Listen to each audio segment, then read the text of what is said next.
Hey, how you doing? Mr. Noble, how are you? Mr. Miller, I'm good, I'm good. How's things, man? What's new?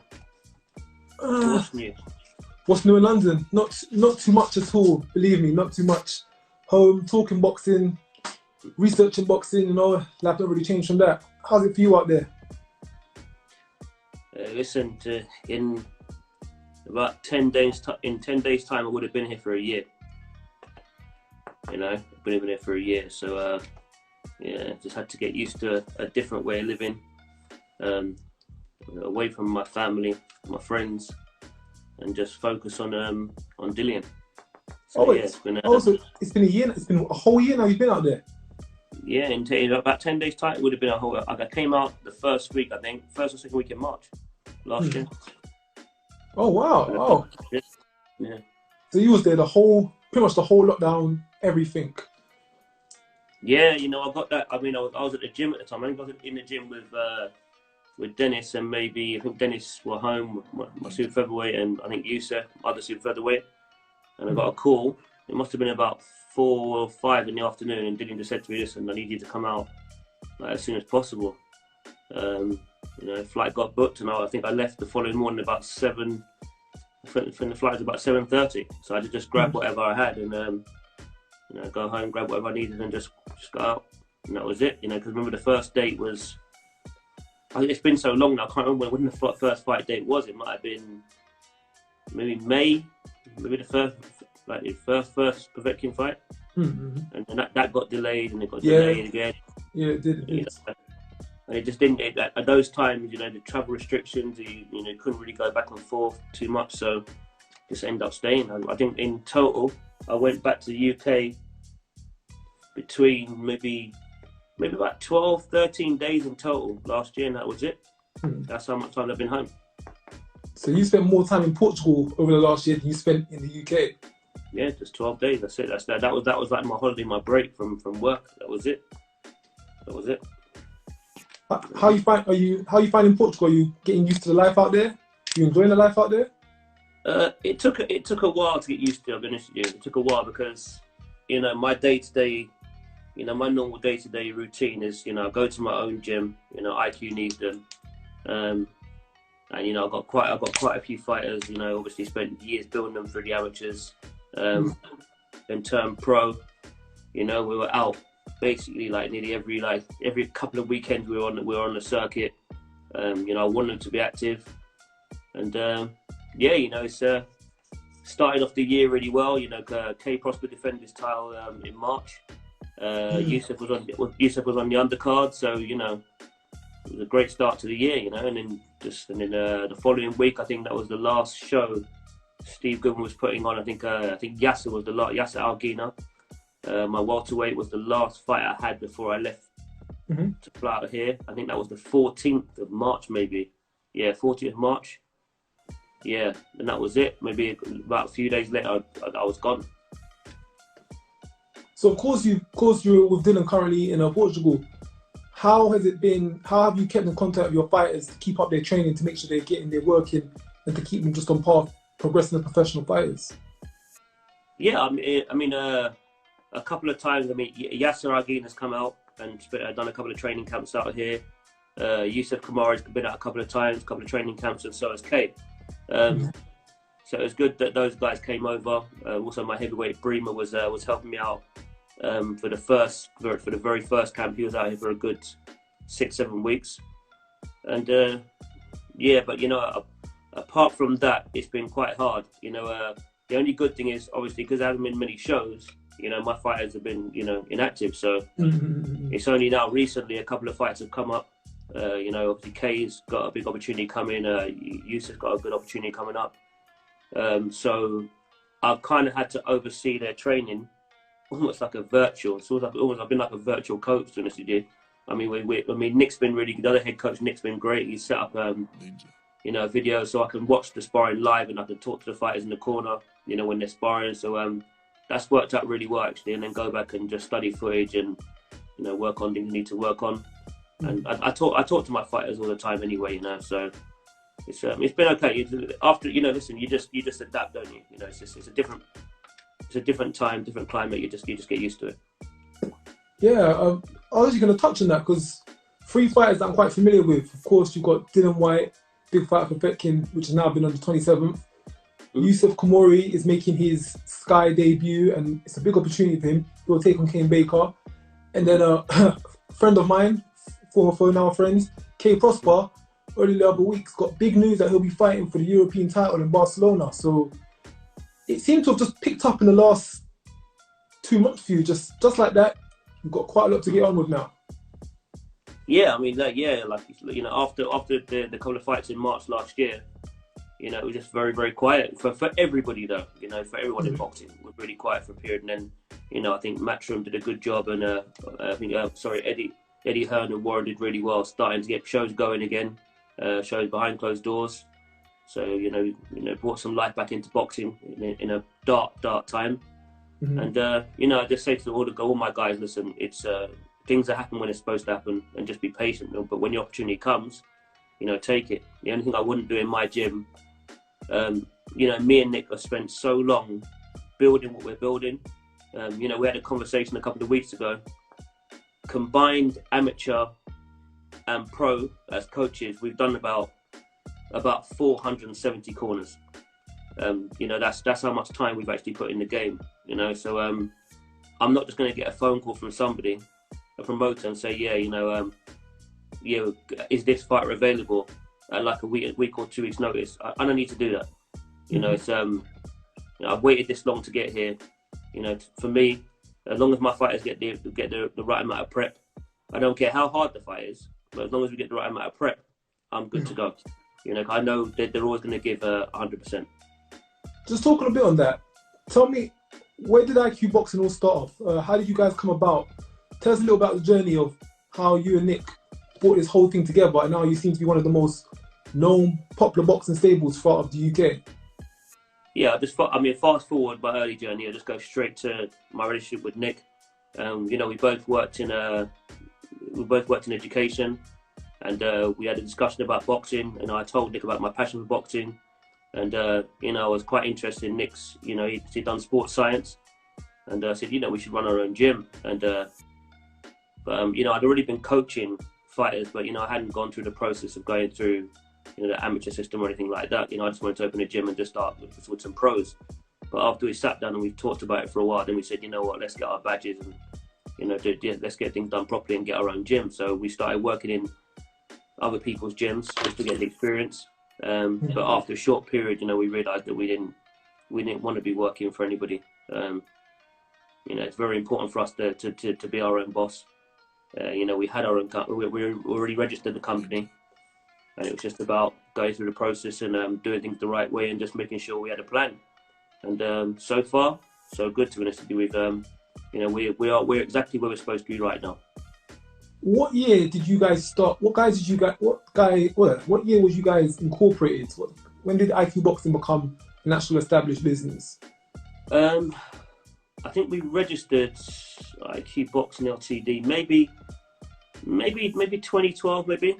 I mean, it was a slightly different name. I think it might just be either it was just called IQ, and then we registered IQ Boxing Ltd. So we did have an older name, limited company. But I think IQ Boxing Ltd. maybe 2012, 2013. Where did the name IQ Boxing come from? IQ, because I worked in education for so long, I did used to do like after school programs, and the IQ was actually about just sports in general. Just offering a program after school. It could be whatever. It could be football, table tennis, whatever. It was like a camp.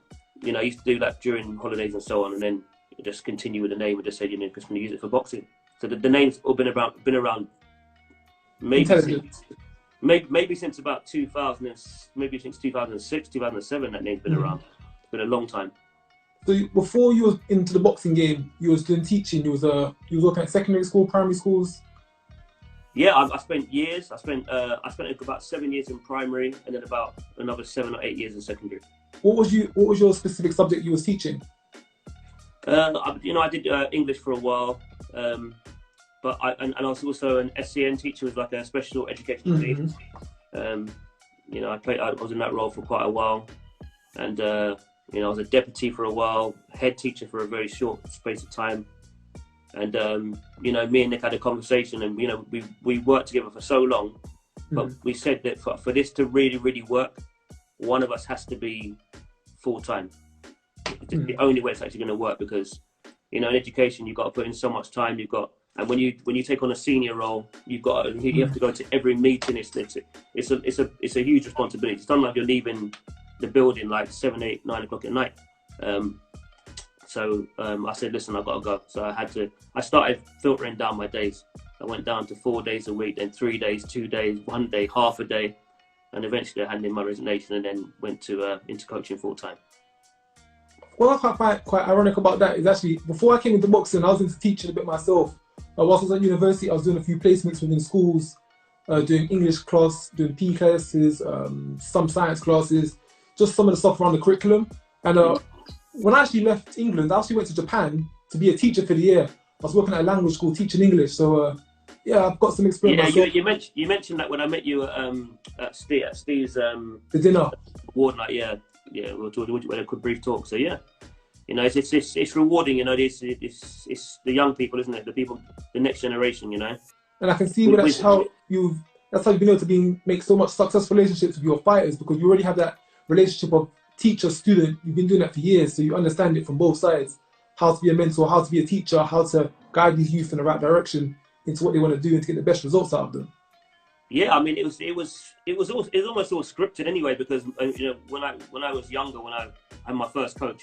You know, he actually used to be like a part-time, like a mentor, and he said to me it was important to him because he wanted to know how to approach different students with different learning styles and so on. So, you know, as soon as he died, and so on, I just remember a lot of things he said, and I thought, you know what, it'd be a good way for me to approach different fighters, you know, because every fighter's, you know, different, and you know, it's important to be able to approach them in different ways, you know.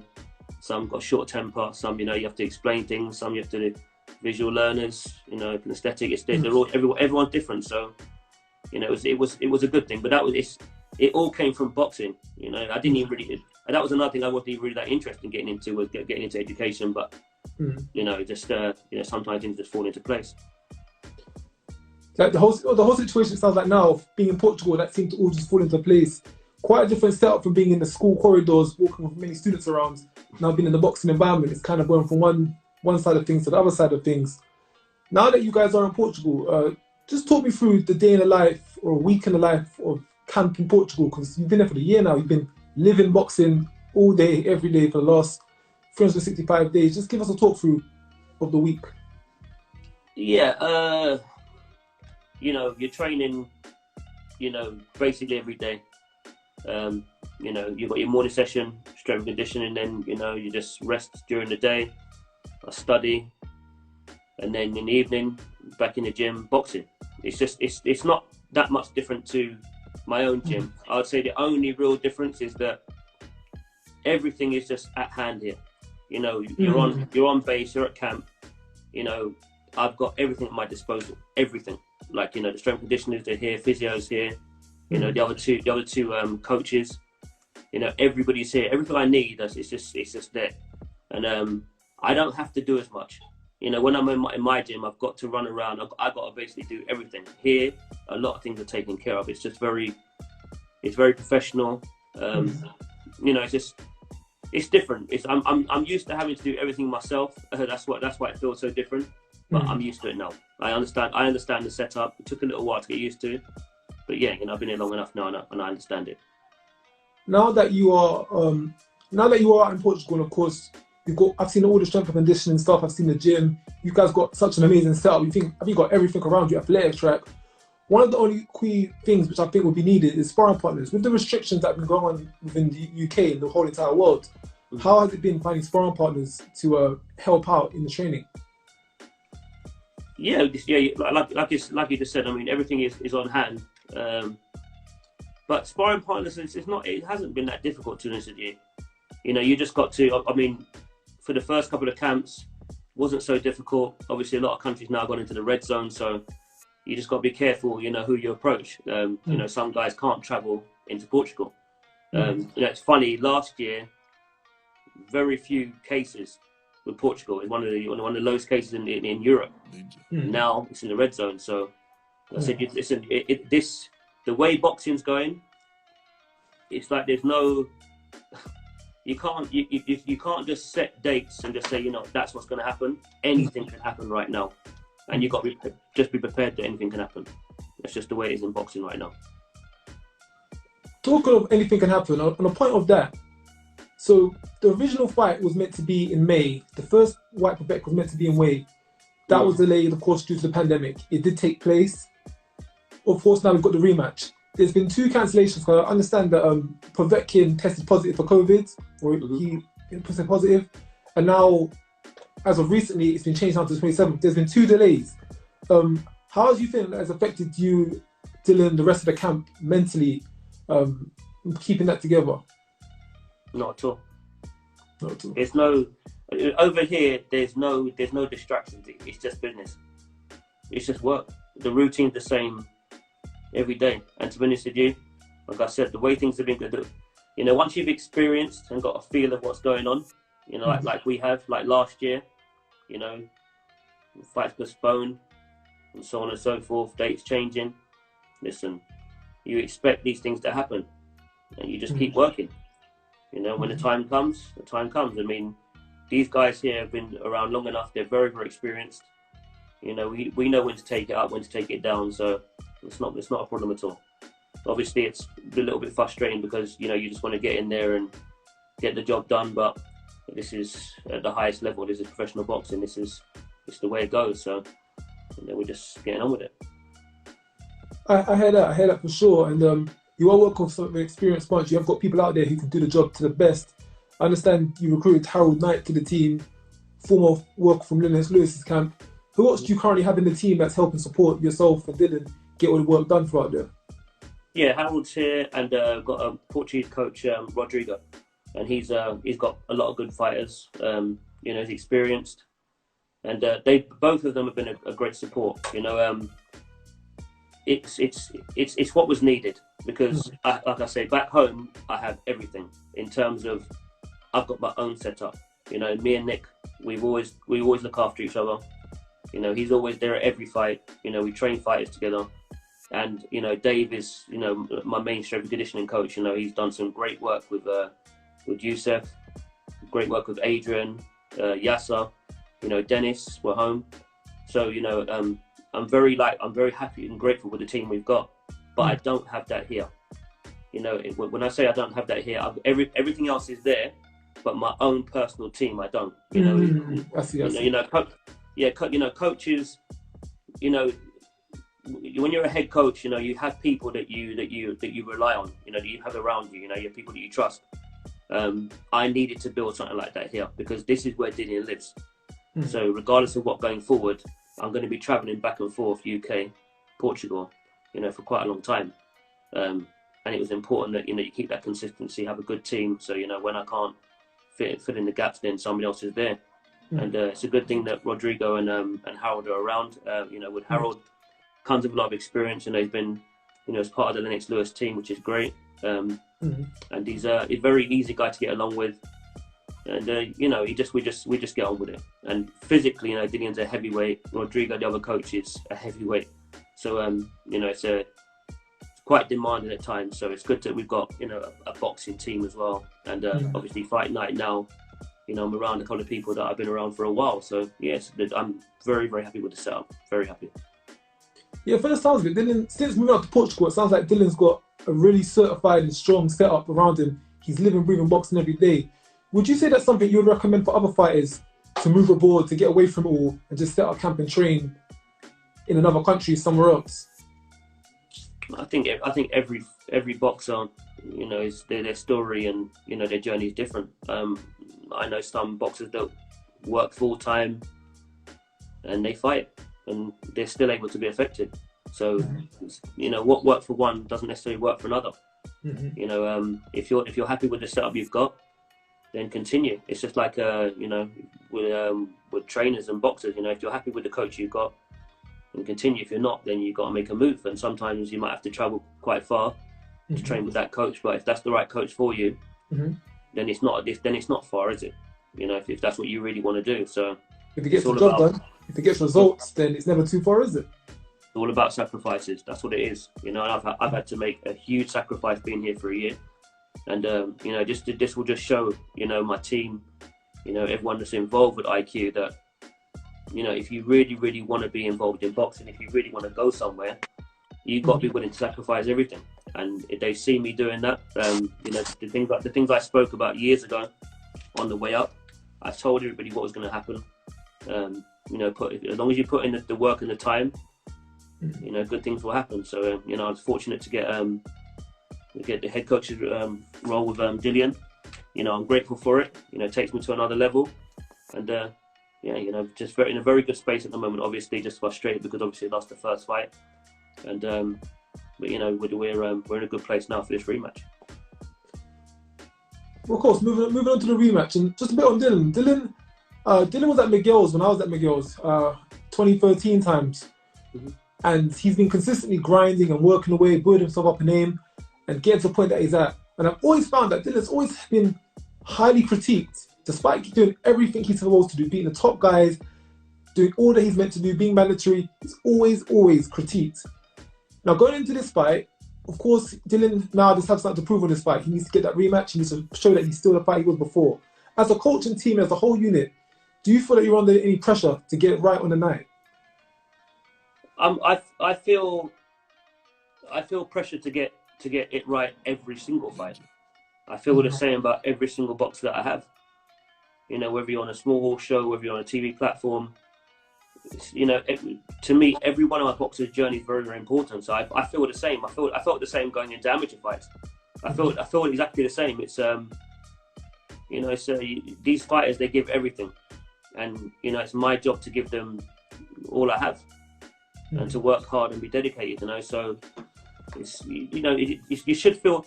For me, it's more because like I said, because I've been in the corner so many times. We've done so much work. We've had so much experience now.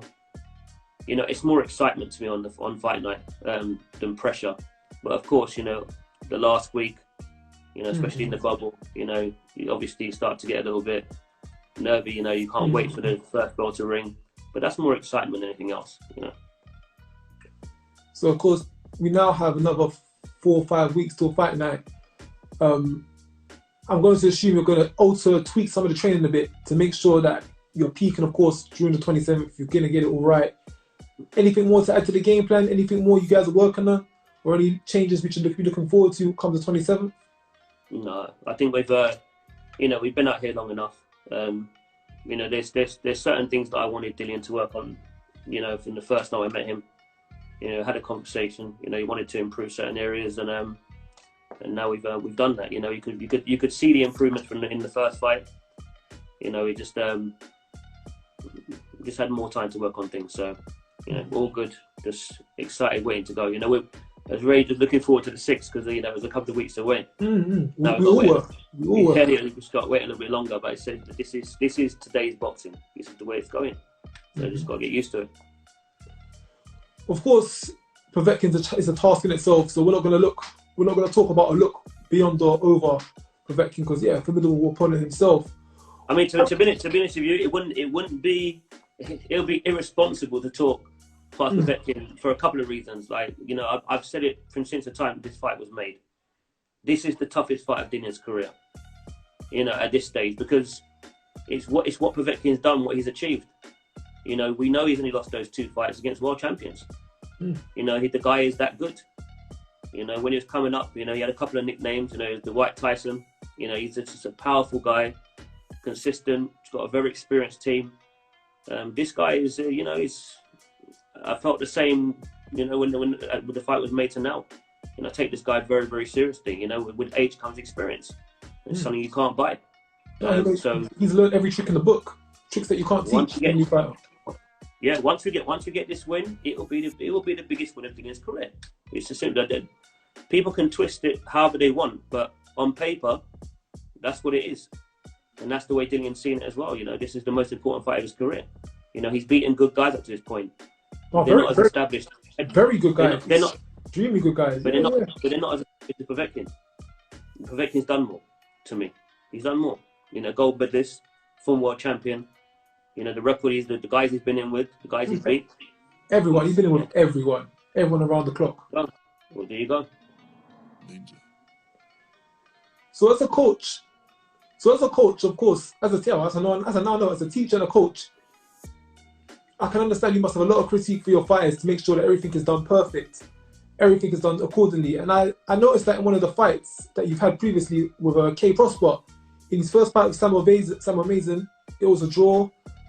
No winner came out of that one. In the rematch, I was there that night. I saw you, didn't I? The rematch, you got it completely right. You saw the game plan, you tweaked it, and New English champion, K Prosper, victorious. Yeah, I mean, with K, you know, I've got so much time and respect for K because, you know, he wanted to take on a tough fight immediately. You know, he said that name when he got to my gym.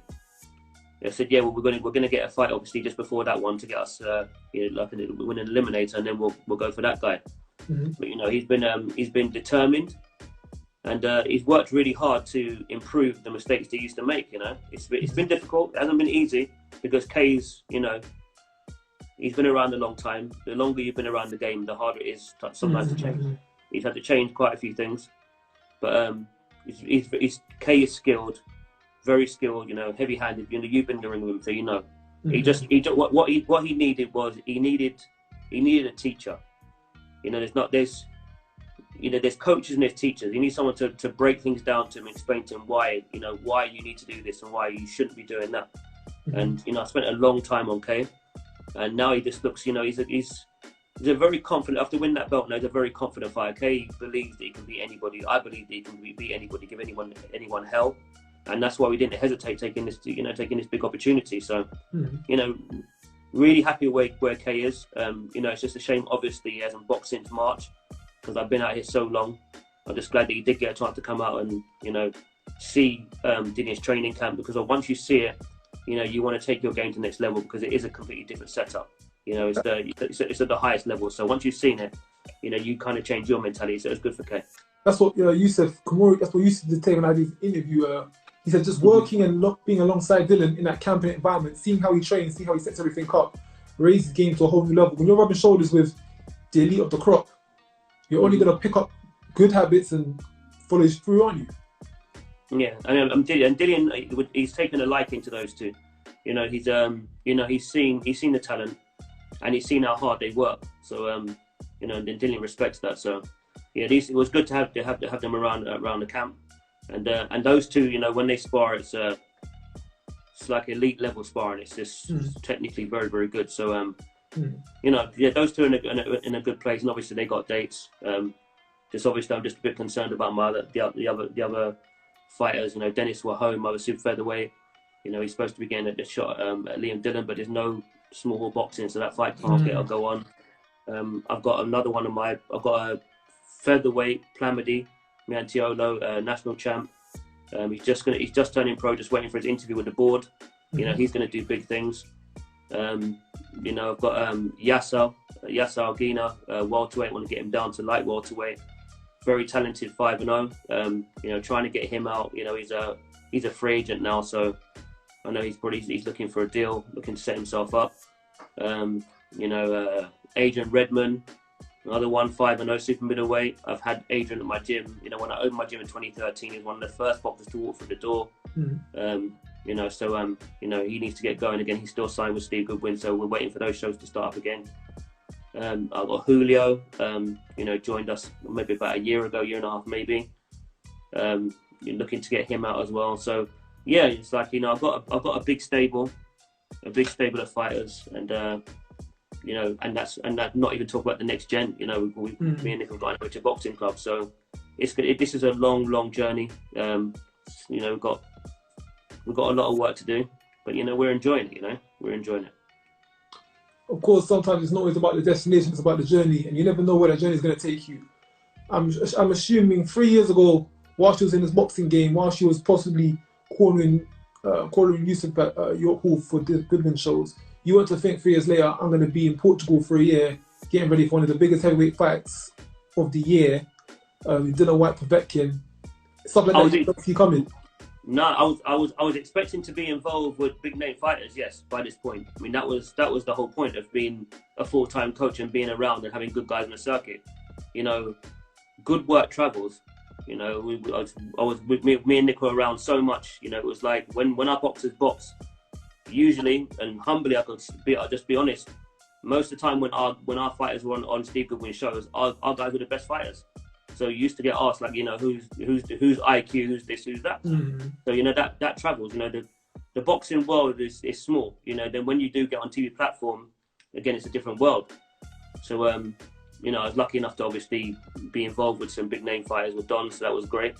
But yeah, didn't expect to be in Portugal, that's for sure. But yeah, definitely expected to be, you know, involved in big fights. That was, you know, that's been my dream from the time I decided to be a coach. I wasn't going to accept anything less. You know, that's where I wanted to go.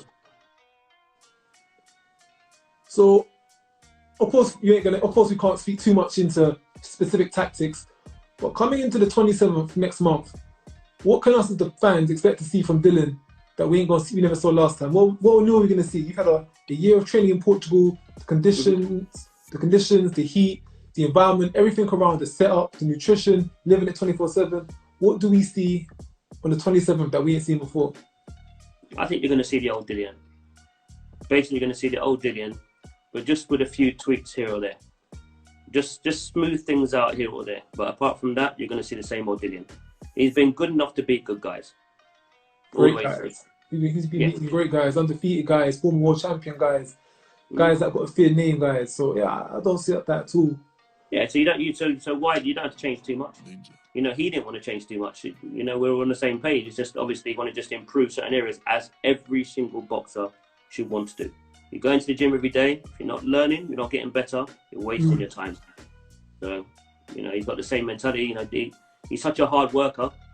You know, he wants to get better anyway, because obviously, you know, once we win this fight, you know, the next thing is you're going to get a world title shot. So you have to get better. You have to. If you don't get better, you get left behind. Definitely agree on that. And just one thing I want to touch on, talking of world title fights and world title shots, Dillian is one of the few fighters, and I'm being dead serious, he's one of the few fighters who has genuinely worked over and beyond that of a world title shot. We see a lot of fighters today on TV who are getting rushed into world title shots, rushed into titles, getting a bit more of a smoother route on course. And it's backfired. I think we've seen over the last few weeks, in some cases, that has backfired. Just getting your opinion as a coach, what do you think on the fight of Josh Kelly and David Adesanya? What was your thoughts on that and the outcome? I don't know. When I watched the Robinson fight, when he got the draw, I thought there was a lot of things they needed to work on. A lot of these fighters, you know, some of them, they keep this English, the British amateur boxing system.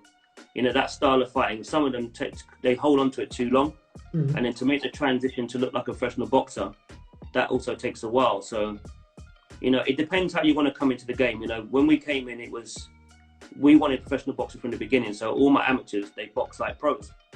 Some guys, they're really great amateurs, but then they don't, you know, it takes a while to make the transition. I mean, I think Luke Campbell's a really good example. You know, brilliant amateur.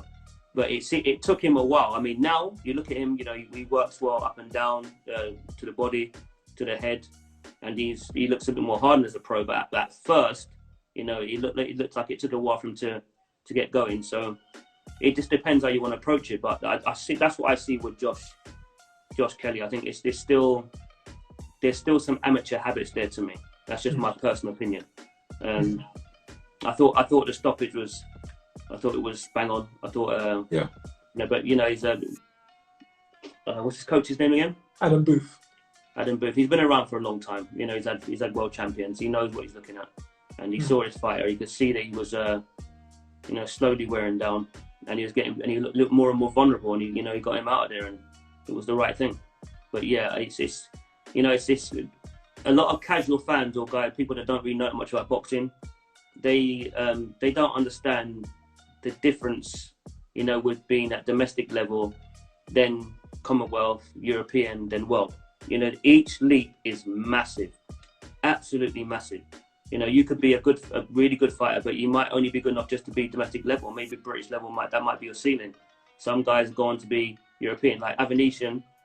To me, he's European level. I know he's fought some world-class fighters, but I don't really see him as a world champion. But European champion, he looks like he's the boss. But that looked like a step too far for Kelly. So it's just, boxing's all about levels. It's not a knock against anybody. It's just life. It just is what it is. You know, as long as you're willing to take the chance, take the gamble, and try, as Josh did, then you get all the respect in the world from me, because that's what matters at the end of the day, is that you actually took the gamble and you tried to be great. You know, that's what it comes down to. Someone has to win and someone has to lose, but as long as you're trying, that's all you can do as a fighter. Yeah, I agree on that one. It's the ones that give it a go, the ones that put it all out there on the line to show that I'm trying to be great, I'm trying to make the most of this. We do have a small subculture in boxers where there are some fighters who do handpick, they do cherry pick. They don't want to fight anyone too good or too great. They want to play it very safe. But I kind of see it as, if you're spending your whole life towards this, you're doing this every single day. At some point, you got to get the reins off. You got to just throw yourself out there into the mix and engulf yourself in the fight. It's good that you pointed that out. You know, like with this, the whole idea of these guys now, a lot of these fighters, they're fighting for world titles, and they're kind of picking and choosing which world titles to go for or which opponent. You know, I'm personally not a fan of that. For me, if once you've won a world title, you should be fighting all the guys, you know, the guy for the rest of the belts or whoever you're mandatory. That's what you should be doing. You can't win the belt and then be picking and choosing. To me, that means, to me, then you weren't ready to fight for a world title. To me, if you're picking and choosing when you get there, you weren't ready. You know, you should only press that trigger when you're ready. So, you know, I know most of my guys are not ready for those kind of fights. So I wouldn't be trying to go down that route yet. You know, I'm trying to build them. But when I do build them, when it is time to go, I will say, listen, right, you know, you win that belt, yeah, that's fine. But that's when the real work starts. You get people that are coming after what you've got. So, and you've got to be willing to fight the other guys in the division. So, yeah, I kind of view it a little bit different, as most guys do now. I mean, in the old days, it was, you know, everyone fought the best. They wanted to. Being number one was everything. You couldn't. Tommy Hearns and Sugar Ray Leonard couldn't exist in the same place unless they boxed to say, you know what, I'm number one. That's the way it should be, but it's just not what it is. Yeah, I commented on this earlier on. Times have changed in boxing. Before, it was very hard, impossible to handpick, cherry pick opponents to avoid fighters. There wasn't box rec. You wasn't able just to scope somebody out and pick over an easy Mexican who's got a unbeaten record but never really fought anyone. In this day and age, yeah, there can be a bit of manipulation, and so you do sometimes get fighters brought to the forefront with a lot of hype, a lot of smoke and mirrors around them, but it may not actually be the real deal. Dillian is one of the few exceptions in that he literally has fought every challenger that's come around to him, and I think that's where he's gained so much respect and so much love from everyone in the boxing community, because Dillian's that guy that'll fight anyone, any place, anytime. All these fighters say it, but only a few are actually going ahead and doing it. It's true, yeah. Yep, it's true. I need that, and that's the mindset of our gym. You know, even like throughout the amateur, throughout the pros, you know, we've taken on tough fights and taken them on early. You know, we box guys that are unbeaten. You know, just jumping straight in. I mean, that's been the culture, and that's how it's going to continue, because that's me and Nick's. That's our mindset. You know, that's why we got into this business in the first place. Is we want to challenge ourselves. You know, we want tough fights, we want memorable fights. You know, so yeah, that's the way it is. Well, in the next month, within a space of, I believe, a weekend, in the Friday and Saturday, you got 3 big memorable fights, 3 jobs to get done, and it seems like IQ Boxing the only way is up right about now, because you've been putting a massive platform on all 3 televised fights all over Sky, all over the zone. That's going to be a difficult period, yeah, because obviously initially, you know, the fight was on the 3rd. Then, you know, I had time to come back, oversee the rest of Kay's camp, then go to Kay's fight. Now it's going to be like Kay's fighting Friday, Dillian fighting Saturday, obviously Youssef fighting Saturday as well. It won't be easy, but, you know, this is, you've got to rise to the occasion and deal with it. It is what it is. Like, this is the current state of boxing. So we've got to take them. I'd imagine you're going to fly out to Spain, let's say Thursday morning, do Kay's fight on Friday, come back Saturday morning, back to Portugal. Will you drive or will you fly over? What would you do? All that finish is going to get taken care of. Like I say, over Okay. here, I don't have to lift a finger in that regard. Like this, the team deals with all those things. You know, I always say, yeah, you know, do I do this? Zav, no. Listen, it's being dealt with. So they'll let me know, you know, how we're going to go about doing it. But you know, as long as you know I get to be at all the fights, I'm good. You know, happy. It's just about the team. You know, it's been the other difficulty now is during this whole pandemic. You know, with the boxing, you're only allowed to have 2, you know, team members in the corner. That's been difficult for me because obviously I'm used to having the 3 or 4 guys, you know, having my people around me all the time. So now you've got to pick, you know, which guys you're going to bring over to go in the corner. You know, a lot of the guys have been involved in the boxing journey from the beginning. You know, and so that's just a difficult decision. But you know, everyone's just got to be a bit understanding because you know it's not anybody's fault. That's just the way boxing is, and you know, boxing will eventually get back to normal, and everyone will be busy and. You know, but the 4 teams will be back together. Fingers crossed, still hope so. Sooner rather than later. But it's great that you're able to be there for Kay's fight and for Dillian and Youssef's fight.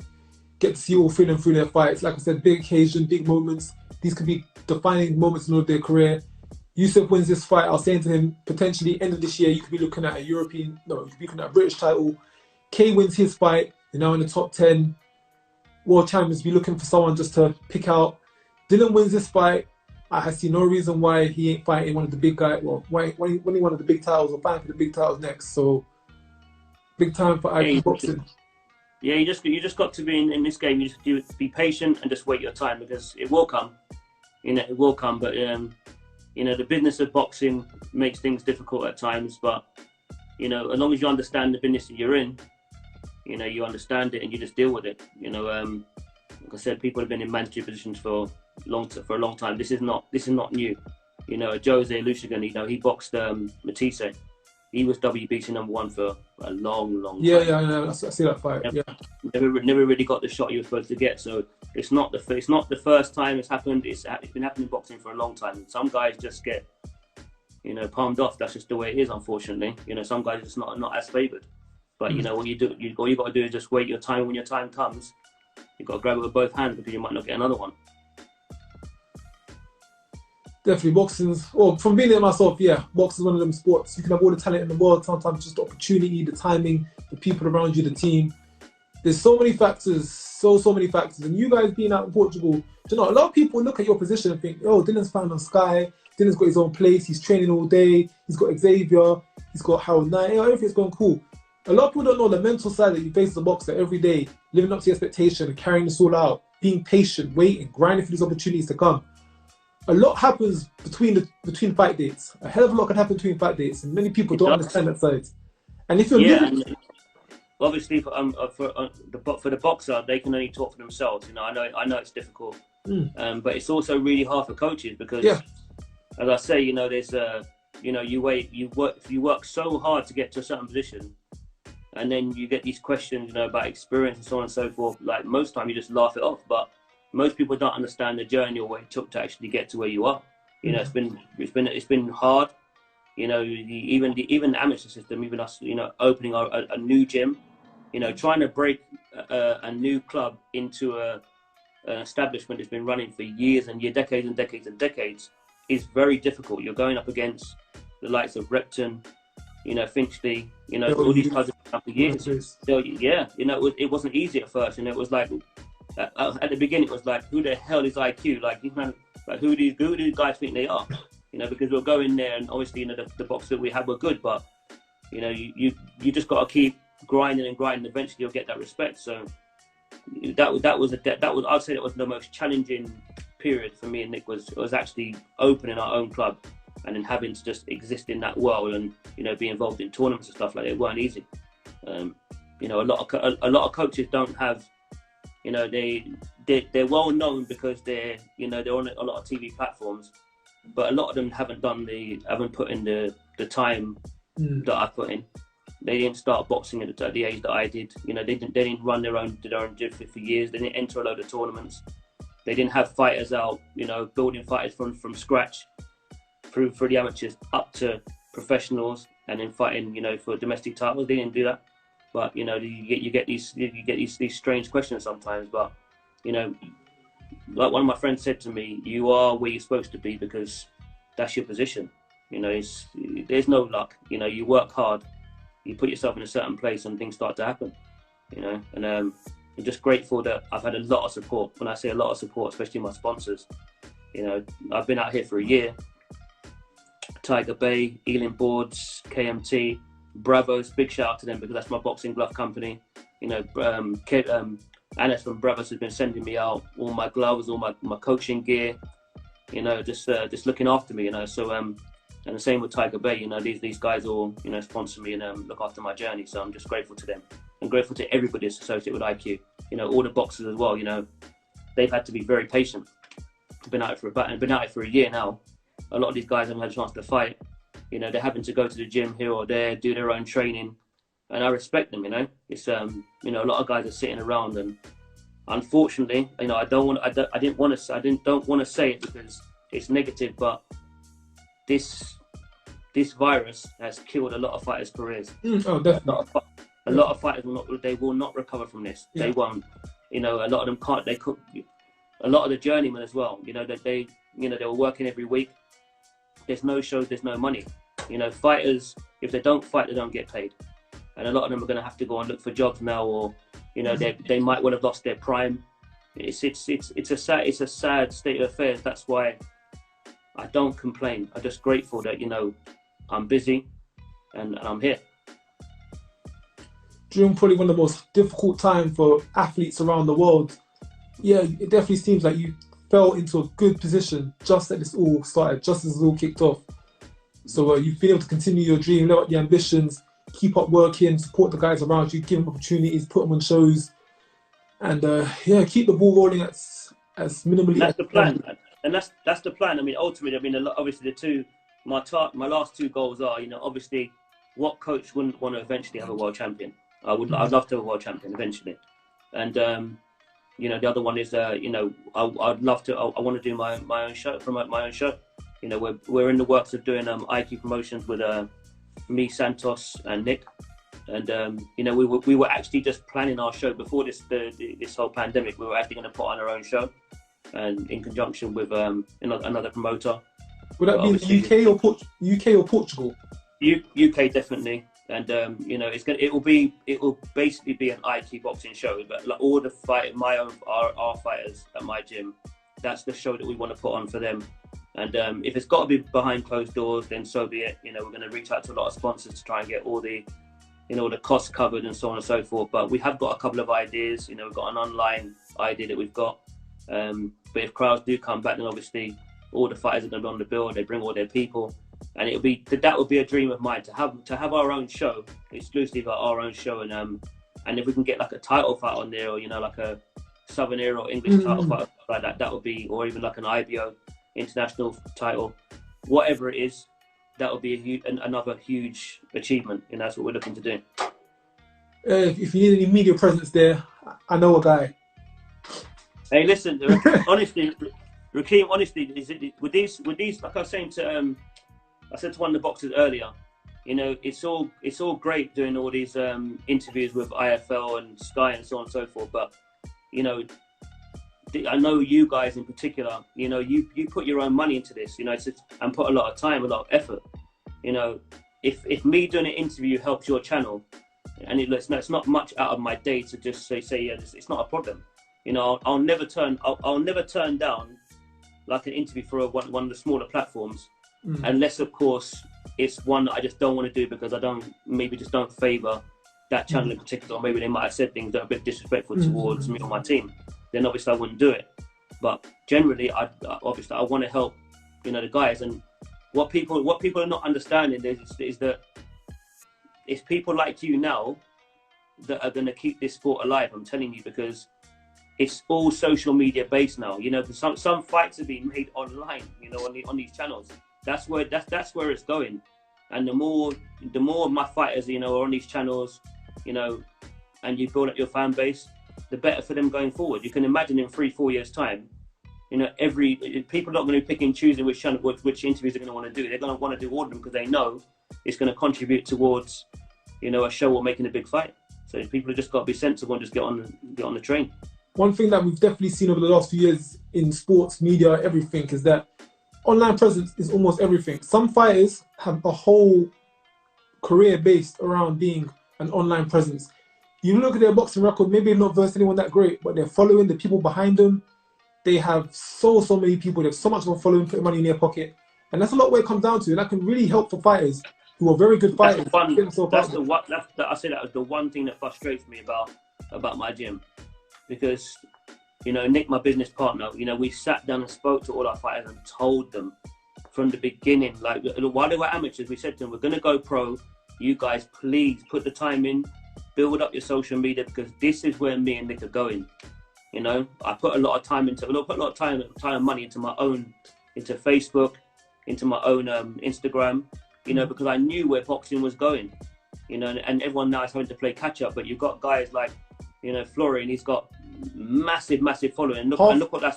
I don't even know how he's taken that. 500,000 followers.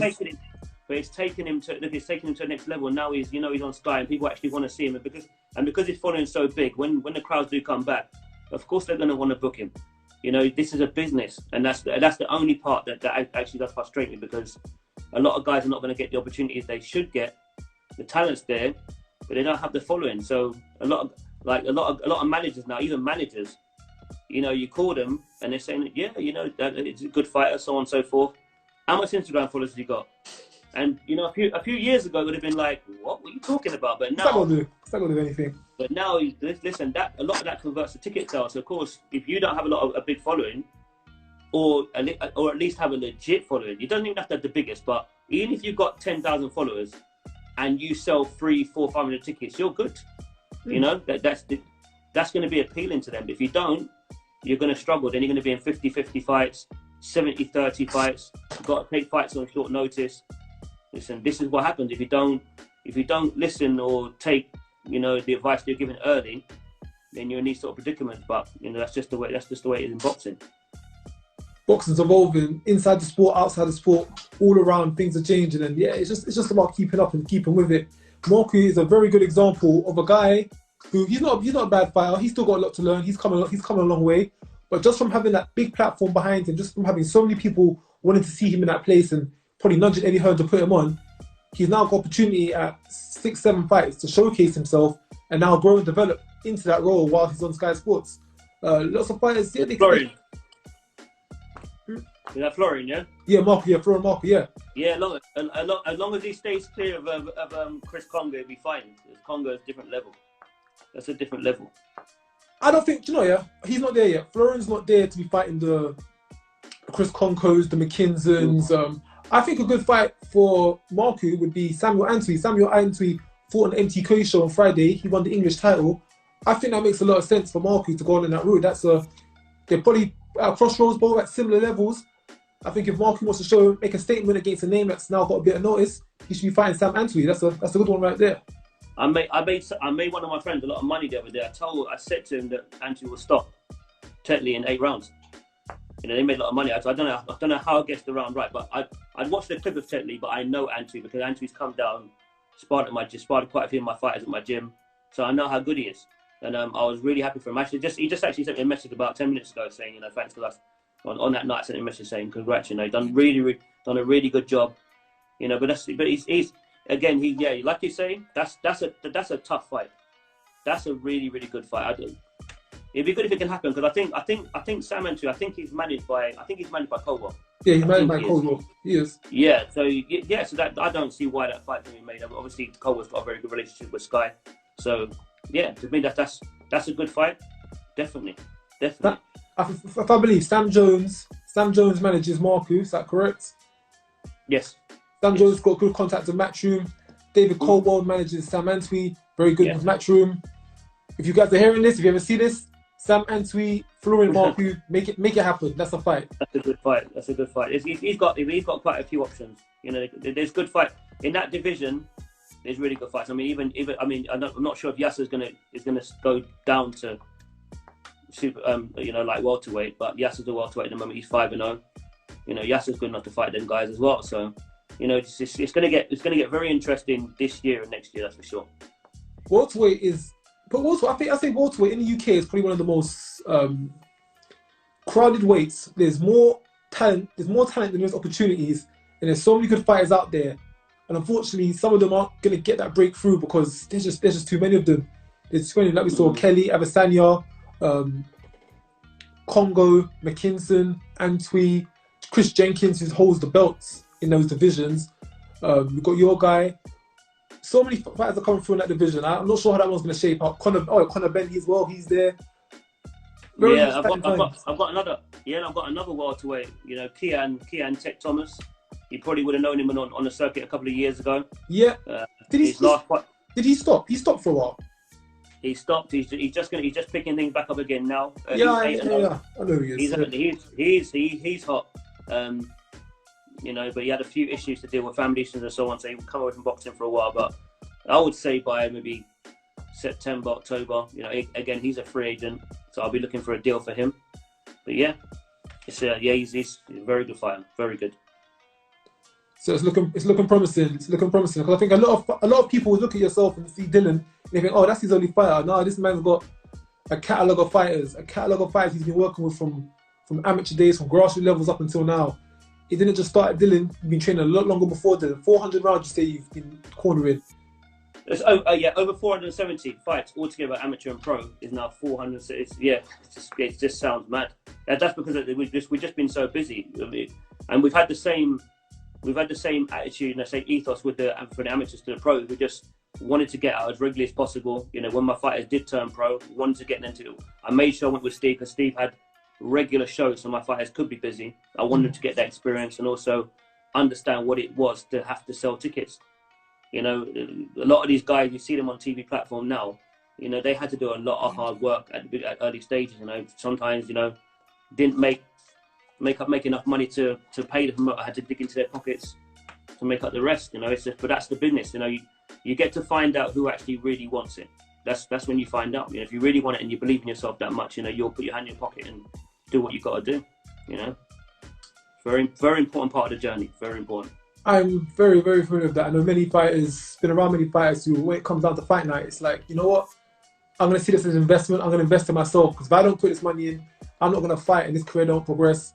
I know down the line I'm going to be tired for big things. So let me put the money up now and yeah, it'll pay dividends. It'll pay dividends for sure. Fully understand that one.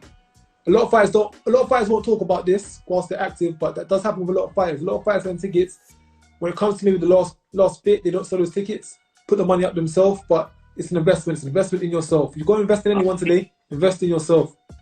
I've seen it, man. I've seen it, and you know, I've helped a lot of my fighters, you know, with sponsors and so on. I said to them that, you know, the sponsor said, you know, Zav, where do you need help?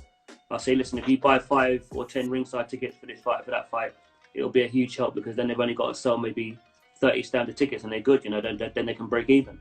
So I've had, like I said, all the sponsors I mentioned earlier, these are the kind of things that they've done for years, helping me in that way. You know, I didn't want it personally for myself. They'd always ask me, what do I want?